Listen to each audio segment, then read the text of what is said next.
Breaking news. From our intelligence sources, an unconfirmed report has just reached our newsroom. The Elephant Lodge, a luxury property of Murambinda, reportedly owned by Paul Tungwarare, have been engulfed in flames. Sanabina mashoko obuda panguva ino achimuka kunzi aiwa panguva ino zvoonekwa kunzi maproperties anatungwarara panguva ino especially iri kunzi iri kumurambinda the Elephant Lodge aiwa it was set on fire. Amenoti the cause yanga iri iyi ndoti kusubscribe like on the bell icon. Panguva ino pane chaos with the ruling party ZANU-PF zvikananda zvichiita zvazviri kuda. Panapa chipomusaro vanoenderambira achiti the lodge estimated to be over $2 billion is known for its opulence and serene surroundings.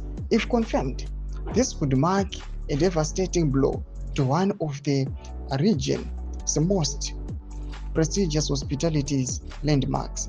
At the time, Vascoro News cannot verify the authenticity of this report. No official statement has been released by Tungwarara or local authorities.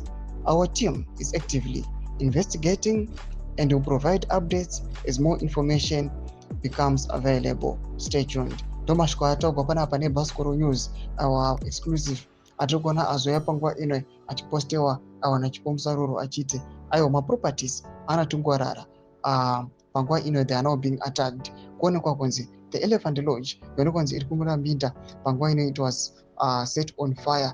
It was in flames yesterday. Mashoko ari kuda panguva ino imbudze mafungiro enyu vati kudii pamusoro pezvigananda zvamuri kuona kuti aiwa panguva ino vane maproperties akawanda sezvamuri kunzwa kuti only this branch rekwamurambinda rine value iri worth more than $2 million. Zvinoratidza kuti these guys kunyange vachinyaso kuonekwa kunzi they cannot be traced mabusiness avo kuti vanoita nezvei and maproperties panguva ino avanoona anotoshamisa. Pinai comment section medu kuti mafungiro enyu moti kudii pamusoro pechiitiko ichi. So subscribe or like, chat on the bell icon.